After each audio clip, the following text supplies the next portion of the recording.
Hello friends, welcome to my channel teaching by Ansari. तो देखिए, आज हम जो है लाभ हानि का सवाल लेके आए हैं जो बहुत इम्पोर्टेंट है, मोस्टली पूछा जाता है और हर क्लास के लिए इम्पोर्टेंट है। क्यों ना 6 to 8 हो या 10th तक हो या फिर कम्पिटिटिव एग्जाम में तो ज़रूर पूछा जाता है। तो इसका सबसे आसान तरीका, कोई कन्फ्यूजन नहीं होगी। तो हम आपको बता रहे हैं कि दिनेश एक घड़ी को 360 रुपये में बेचता है ना, 360 रुपये में बेचता है। तो जब बेचकर 20% का लाभ कमाता है, तो इसके मतलब है कि उसने जो ख़रीदा होगा तो कम का ही ख़रीदा होगा, क्योंकि लाभ कमा रहा है यहाँ पे। तो घड़ी का क्रय मूल्य क्या होगा, है ना। इसमें घड़ी का क्रय मूल्य हमसे पूछा गया है। तो बेचने का मतलब हो गया विक्रय मूल्य, है ना। और क्रय मूल्य क्या होता है, जिस पे जो है हम खरीदते हैं, जितना पैसा देके ख़रीदा जाता है। तो हमसे क्रय मूल्य पूछा गया, यहाँ पे लाभ भी दिया गया है, यहाँ पे विक्रय मूल्य भी दे दिया गया है और लाभ परसेंटेज में दिया गया है कि 20% का लाभ होता है। तो हमसे क्रय मूल्य पूछा गया है। तो आपको सबसे पहले ये याद रखना है कि कोई भी चीज़, है ना, कोई भी चीज़ अगर हम खरीदते हैं तो हम उसको मान लेते हैं कि हम 100% पे खरीद रहे हैं, है ना। तो जैसे मान लीजिए कि अगर उसने 100 रुपये का ख़रीदा, है ना, तो 100 रुपये का ख़रीदा, लेकिन यहाँ पे तो इसमें जो है लाभ भी इन्वॉल्व कर दिया गया है ना, क्योंकि 20% का लाभ उसे मिला, तब जाके उसने 360 रुपये का ख़रीदा। तो अगर वो जो है, अगर हम ये कहें कि उसने 100 रुपये का ख़रीदा, तो ये तो क्रय मूल्य हो गया, इसमें तो लाभ, अगर हम ये तो मान रहे हैं कि ये हम उसने 100 रुपये का ख़रीदा, तो हम 100 रुपये को जो है इसके 360 के इक्वल तो कर नहीं सकते। क्यों नहीं कर सकते, क्योंकि ये तो विक्रय मूल्य है। नहीं, ये तो क्रय मूल्य है, लेकिन इसमें तो लाभ भी ऐड है ना।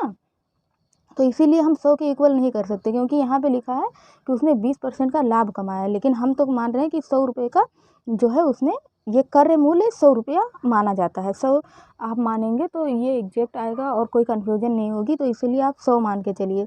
तो 100 के इक्वल तो हम इसको कर नहीं सकते 360 को। क्यों नहीं कर सकते, अगर लाभ वाभ ना मिला होता, सिर्फ हमें क्रय मूल्य मानना होता, तो हम 100 का मान कि 100 के इक्वल इसको मान लेते। लेकिन यहाँ पे 20% लाभ भी ऐड हो गया है, तो इसीलिए हम इसको 100 के इक्वल ना मान के 120% कर देंगे, क्योंकि 100% हम मानते हैं क्रय मूल्य, है ना।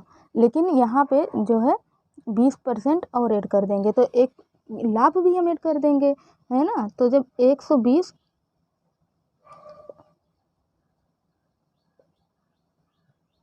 है ना, 120 जो है 120% कर देंगे, क्योंकि 20% उसको लाभ मिल गया है।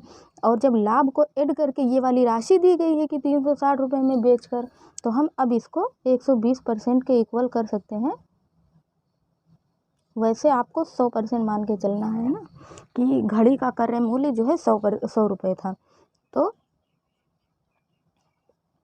यहाँ पे हम लिख देंगे 300, तो 120% जो है के इक्वल हम कर देंगे 360 को, है ना। ये तो आपको समझ में आया कि ये देखो, इसमें लाभ भी ऐड कर दिया गया है। एक दिनेश एक घड़ी को 360 रुपये में बेचकर 20% का लाभ भी कमा रहा है। जब उसने 360 का बेचा तो उसे लाभ हुआ, इसके मतलब उसका क्रय मूल्य कम है ना। तो आपको ये समझना बहुत ज़्यादा ज़रूरी है। तो जब क्रय मूल्य अगर हम मान लें कि 100 रुपये है ना, तो हम उसको 100% में मानते हैं। लेकिन यहाँ पे तो लाभ भी ऐड कर दिया गया, और लाभ कितना ऐड किया गया ये भी परसेंट के रूप में दिखा रहा है, जबकि हम वैसे क्रय मूल्य को 100% के रूप में मानते हैं।